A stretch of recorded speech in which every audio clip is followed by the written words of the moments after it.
This episode of the Signal 51 Chronicles is brought to you by Oscar's Pub, 6323 Kent Bowie Boulevard. Roxo Media House. A Signal 51 is police code for an investigation, a law enforcement proceeding that is a systemic and thorough attempt to learn the facts about a possible crime that is complex and whose facts and circumstances are generally hidden, at least initially, behind obstacles that can be coincidental and or man-made. Investigations methods are formal. I'm John Henry, a journalist, and my partner is Jake White, a retired Fort Worth police sergeant. And together we examine the difficult cases of law enforcement, both in Fort Worth and around the region. This is Signal 51. The show is designed specifically for a more mature audience. Some of the content is graphic and is not intended for younger audiences. This week on the Signal 51 Chronicles, thou shalt not steal, thou shalt not kill. In the early morning hours of August 26, 1995, Gary Deeb and his wife were returning home from a night out at a club in Arlington when they saw a Ford Bronco parked askew on the roadway in the 10,000 block of Trinity Boulevard. The headlights illuminating the Bronco, Deeb saw someone being pushed from the car and a lot of blood. After seeing a person being pushed from the car, Deeb said, quote, "I punched the car as fast as I could," end quote, to escape the immediate scene. Close by was the Bell Helicopter Plant, which still operates 24 hours a day with a graveyard shift. There would be someone there, he figured, and Deeb pulled in to summon help. A security guard agreed to return with him to the location on Trinity Boulevard. Once there, all was eerily quiet except for the chirping of crickets, teasing an early approach to the fall. It had been anything but fall weather that day, of course. It's August. In fact, it was among the hottest days of the month, almost 99 degrees. By the time the Deebs had come across the suspicious scene, however, the temperature had dropped to near 76. The Ford Bronco, however, was gone. A scan across the horizon showed no sign of it. But there on the ground lay a lifeless body, later identified as 16-year-old Catherine Nesbitt, known as Katie to friends and family. Next to her was 17-year-old Michael McCachran, critically injured but clinging to life. The guard ran to Nesbitt, while Deeb went to Michael. He cradled his head as his breath came in short panting gasps. He asked the boy, "Who did this to you? Who did this to you?" Deeb remembered that the boy struggled, quote, like he was trying to talk. But all that he was able to muster, Deeb said, were more gasps and Michael's clenching fingers. Michael was transported to a nearby hospital where he was pronounced dead at 4:47 a.m. Fort Worth police were called to the scene. The investigation began. At about 9 a.m. that morning, Fort Worth police were called to Sandy Lane Park near the intersection of Sandy Lane and Meadowbrook in East Fort Worth. It was there that a 1988 Ford Bronco had been discovered. The Bronco was owned by Michael. This park was also a short distance from the Cooks Meadow neighborhood where Katie and Michael lived. Inside the Bronco, police did not discover any evidence of a crime, such as like blood, but it was noted that the stereo had been removed. Initially, police did not know a motive. With this type of case, it could have been any of a million reasons. But regardless, it was determined that Katie and Michael died from gunshot wounds. Katie was shot in the neck, and Michael's cause of death was cerebral lacerations caused by a gunshot wound to the head. Katie and Michael had been introduced to each other by their mutual friend, Anna Sines, at the beginning of the summer of 1995. In the late summer, teenagers, of course, are preparing, and many are dreading, their return to school. But Katie and Michael, though going to different schools, continue to spend time together. Michael, a one-time student at Nolan Catholic, later transferred to Richland High School in the Birdville School District in the Mid-Cities, where he was described as an avid athlete devoted to football. Katie, a student at West Academy, was described by a friend as a, quote, music and fitness buff. Her family said the same about her, adding, quote, "She was the household entertainer, impersonating movie and TV characters with the zest of a comedian." So within a day of the murder, police began to speculate that robbery or carjacking was the motive. When you're dealing with victims this age, neither with any apparent involvement in criminal activities, the discovery of the car, what else could be the motive? What police wanted to know and were able to ascertain was what Katie and Mike were doing prior to the murder. The two had been at a party at a Haltom City motel with 10 to 15 other peers. They were hanging out. That's what they did on the weekends. Let's face it, the hotel room was the perfect place to party, drink, and do what teenagers do. Nothing more than spending time with each other, socializing, and without much fear of getting caught, I suppose. But could it have been something stemming from the motel that led to the murder?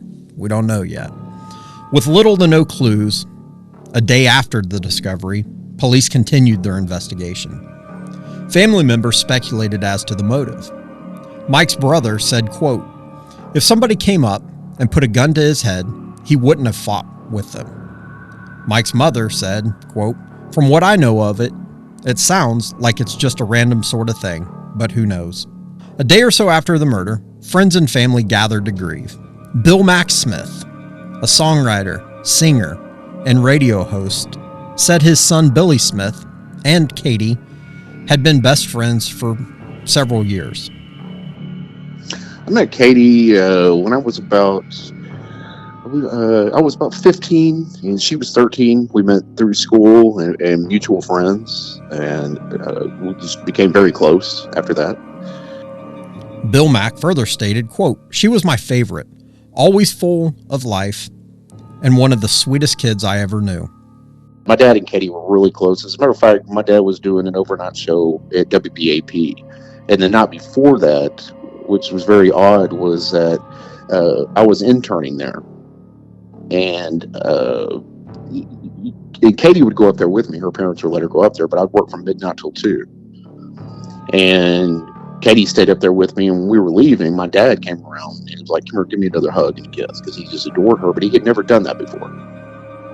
Billy Smith also said, in regards to the motels, they were chosen by price and only if it wasn't in a bad area. But 2 days later, on August 28th, there was a break in the case. An off-duty Fort Worth police officer recognized pictures of Mike and Katie in the newspaper. The officer was working a part-time job at a fast food restaurant at Loop 820 and Brentwood Stair. Let me cut in here right quick. What's a police officer working a part-time job? What's that mean at a fast food restaurant? Okay, so then and now, or even now, businesses, especially those that are open late, the late night hours, will have police officers who work off duty. Their role is just to be a deterrent to anyone with any kind of ill intent. Basically, they show up in uniform, make their presence known. If something were to happen, they would be there, but their primary role is just simply to be a deterrent. In this case, though, the off-duty officer remembered seeing Katie and Mike, but he also remembered seeing 2 other people get into the car. The 2 other people getting in the car with Katie and Mike were 18-year-old Derek Smith and 15-year-old Mark Edmondson. Within 2 days, both were in police custody charged with capital murder. Smith was held on a $500,000 bond, and Edmondson was detained in a juvenile detention center. After the 2 were apprehended, the investigation continued.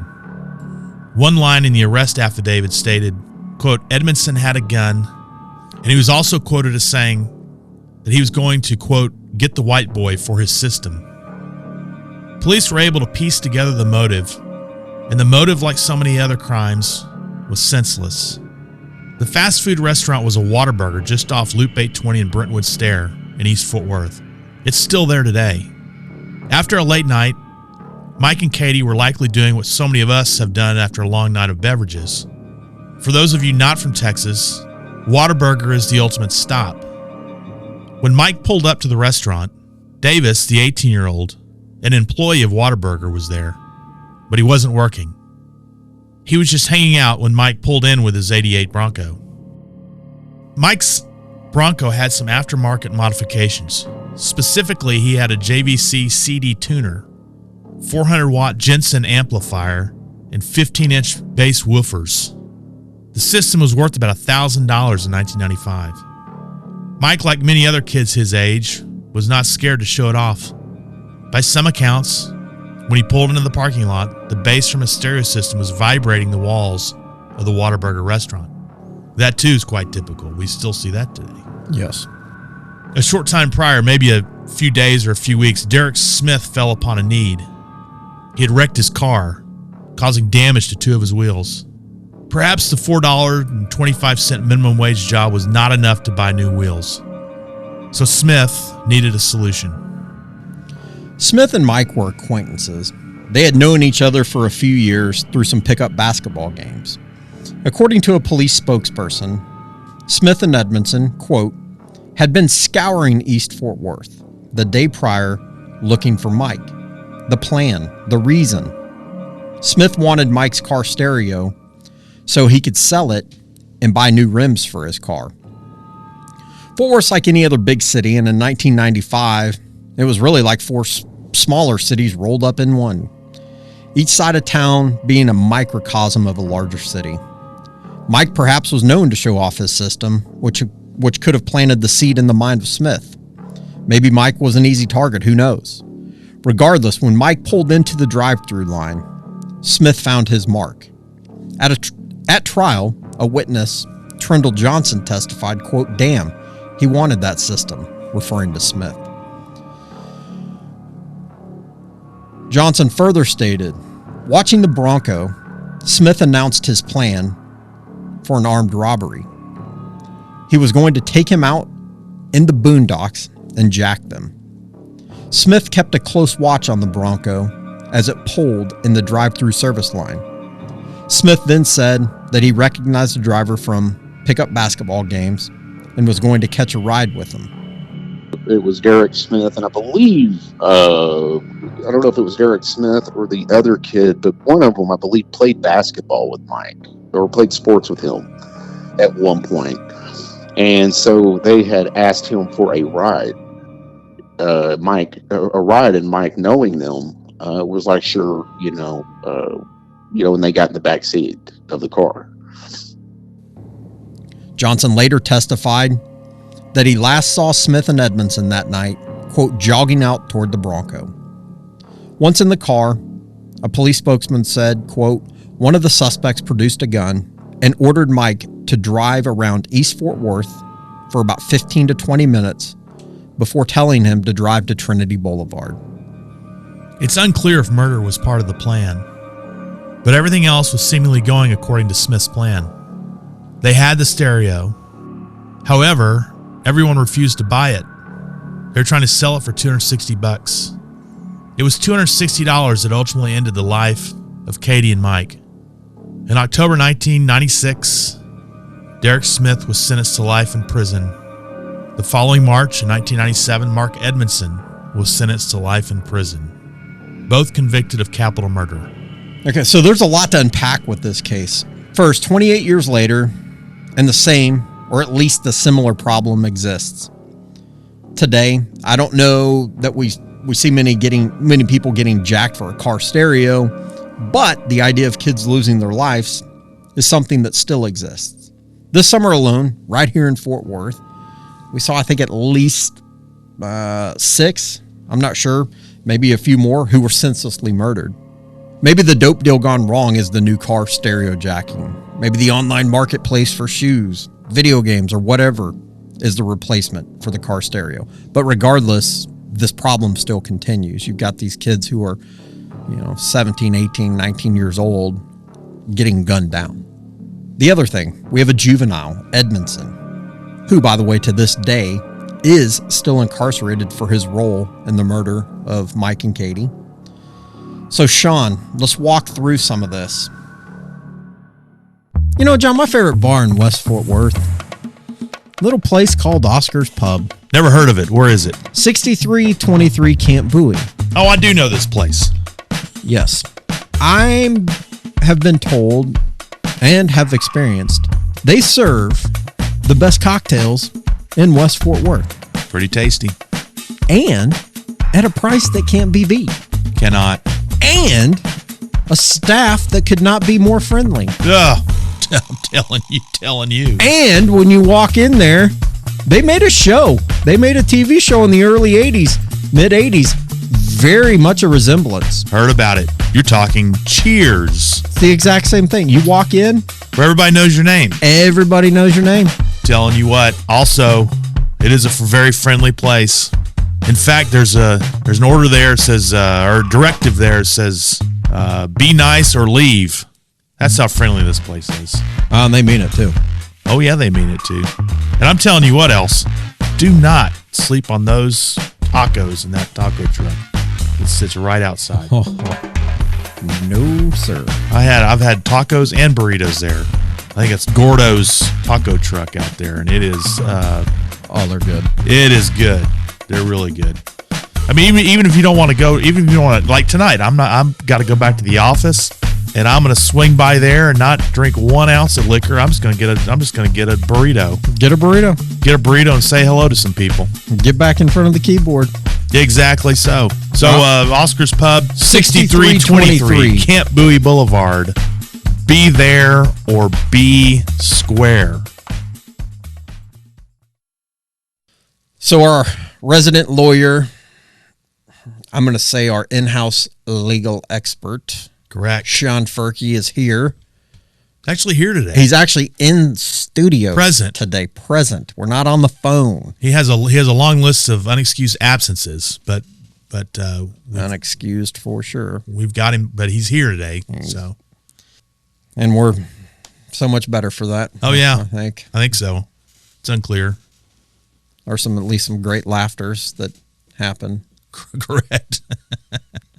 All right, so he's got both shoes. The first time I met him, he couldn't wear both shoes. He had messed up foot. So we're making progress over the months. Things are looking up. That's right. All right, so Sean, walk us through this process. We have the arrest, we have the trial, we have the conviction. Kind of tell us, so we know with Smith was 18 years old, an adult. I would assume a rather standard trial for a tragic tale nonetheless. But the other component to this, we have the 15-year-old in Edmondson who was tried as an adult. So I kind of want to get your thoughts on that. Kind of give us, that 30,000-foot overview of what the court system looks like when we're dealing with a juvenile charged with such a heinous crime. Okay, so first thing I want to mention, in Edmondson's case, being a 15-year-old, and we know he was tried as an adult, convicted of capital murder. The first thing that would have transpired is you'd have to certify the juvenile as an adult. In Texas, a 14-year-old can actually be transferred to the adult justice system if they've allegedly committed a capital felony, which we have in this case. So in this case, he was, certified as an adult, and there's certain, the police officers that interviewed him, that questioned him, there's certain things they have to go through to make sure that anything he said during that, questioning would be admissible in court. So obviously those things were followed. And then once he is certified as an adult, the trial, would have proceeded just as any other adult charged with capital murder. So so we know in this case that Edmondson was convicted of capital murder and received a life sentence. Now, with the juvenile, even though he was tried as an adult, certified and tried as an adult, they cannot be given a sentence of life without the possibility of parole. So he will technically be eligible for parole after he has served 40 years of that life sentence. 40 years. Yeah, so he'll be, I guess, 55. So 57, I guess. I guess this question maybe for both of y'all. What kind of rehabilitative services do they even try to do for a situation like a 15-year-old given a life sentence? So, since Edmondson was certified as an adult, the trial, the punishment, I mean, he's in the big He's an adult. He's in the big boy system now, and once a juvenile, once an adult, always an adult as far as the criminal, the justice system is concerned. with other juvenile offenders, depending on the crime that they're accused of or convicted of, certainly rehabilitation is something that the court and the judges and probation officers in the juvenile system, they take all that into account because, you've got a young person who, maybe didn't understand what they were doing as much as an adult should. So rehabilitation is certainly first and foremost something that they, will consider and try to implement. But in a case like this, with these facts, the crime being so heinous and just everything, their rehabilitation is not something they're concerned about. And sadly, probably not even possible. Correct.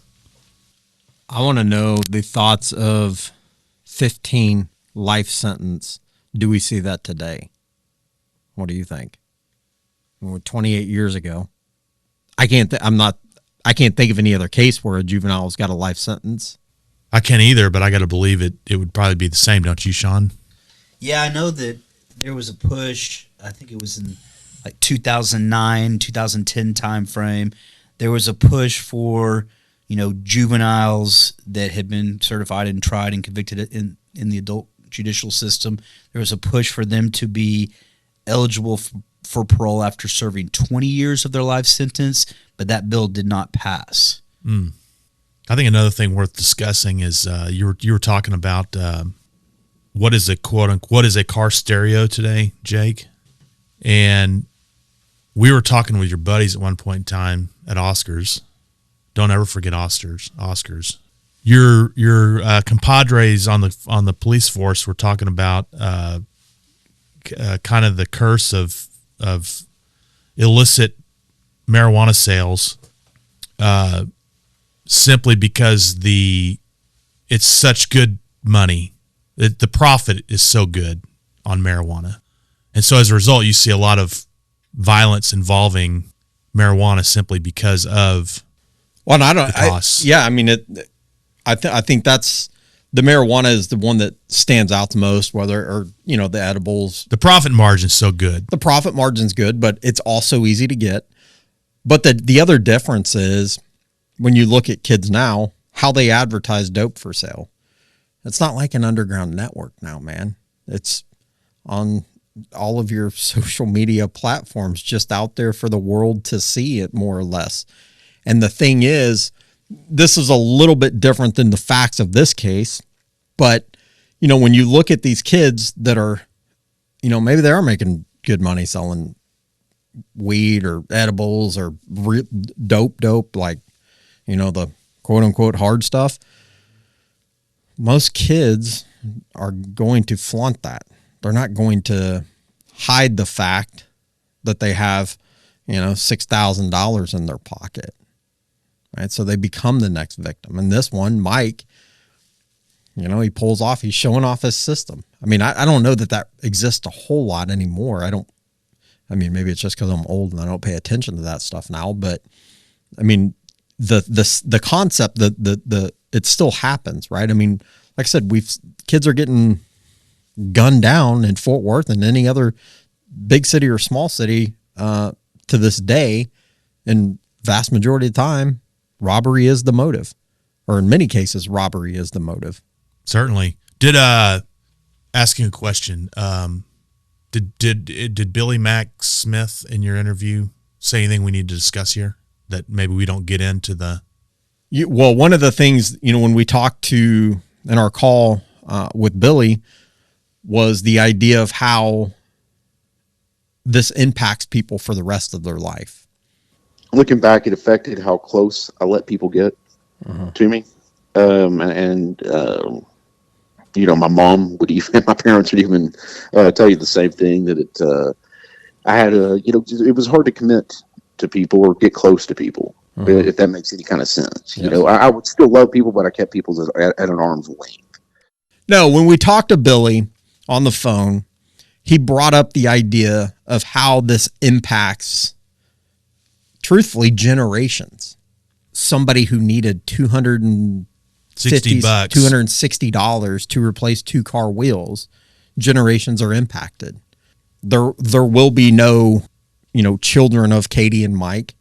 The parents for 28 years have had to live with this. The parents of Smith and Edmondson have had to live with this.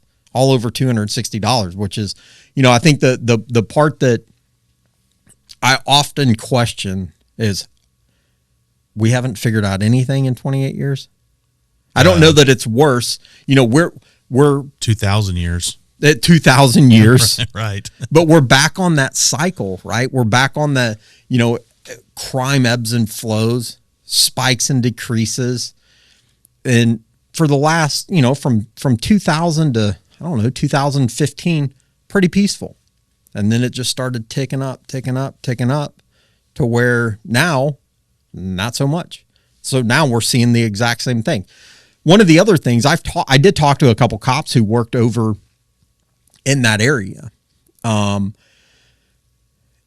And then also kind of the culture of Fort Worth in regards to crime, violent crime in that time period, the early 90s, the mid 90s is a lot different. I mean, we've talked about it before, Murder Worth, right? The city had a nickname because of the amount of murders that it had. Mm-hmm. I mean, I think it was a relatively violent area, and it's improved significantly. Don't get me wrong. Even with a population that's doubled in a couple decades, which is phenomenal growth. But again, I go back to the idea, this one event, how it impacts people, and like Billy said, it changed him. It changed his decision making. It had a true impact. If you remember, he was supposed to be there that night. Still wonder what would have happened if I would have went and picked her up. And that's something I'll always live with. And those periods where crime ebbs and flows with peaks and goes through peaks and valleys. That's not because the criminal elements suddenly decided to be good. It's probably because of proactive policing, don't you think? Well, it has a role. I mean, we've seen it have a role. But again, crime is a much larger issue than the police. The criminal justice, the police are just simply one element of the criminal justice system. So, the idea that the police can solve all crime and have a huge impact, I think it would be a bit lofty of an expectation. I mean, this one, I think on the other side of this, we talk about a 15-year-old who was sentenced to life in prison at the age of, he's probably 16, 17 when he first entered prison. And he's going to be there until he's 55 years old. Mm-hmm. Okay, that's a crazy idea, but we can't discount the fact that he was convicted of capital murder, one of the most heinous crimes in the state of Texas and, across the nation with a different title. I don't know. I mean, how to reduce it, I don't know. I mean, obviously a depleted police force, a police force with, where morale is in the tank, is in the dumps. That's where we are today, right? That's where we're at today. That doesn't help. But there's so much more to it. It's not just on the shoulders of the police either. What led them to these two guys? Do we say that in here? The off-duty officer. Oh, that's right. He recognized him.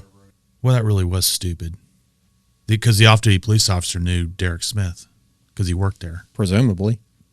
At least, I would assume, probably did. But that's also, keep in mind, there's no Smith and Edmondson, they weren't hardened criminals. They weren't criminals at all. Look at their thought process in this. There's a cop. It's a Whataburger. What is that? 1,000 square feet on the inside? Not even that. I don't know. Yeah, something like that. That's pretty good. It's probably 2,000 square feet, but whatever. Yeah. Yeah. I mean, duly noted. There's a cop in there working, and they think that they're going to pull this one off. I mean, that goes to their youthful innocence as well. The Edmondson seems like he seems pretty rough. 15 years old. I'm assuming he had a gun and said he's going to get him a white boy. Let's talk about the juvenile detention center down on Northeast 28th. Kimbo Road? Kimbo Road, yeah. That's what they call it. They call it Kimbo for short, right? Yeah. What's the success rate on that place as far as these kids who get enrolled there, if you will? We have success stories that come out of there that these kids are rehabilitated and move on to productive lives. I mean, I would hope so. I would think there are some. I'm sure there's a criminologist somewhere that has, spent a career analyzing that. Like I said, I'm sure there are. I just don't know of any specifically. So, Jake, that's another edition of the Signal 51 Chronicles. You guys stay out of trouble. Most crime does not pay. It does not. Time for Oscar's Pub, 6323 Camp Bowie. Let's get it. Roxo Media House.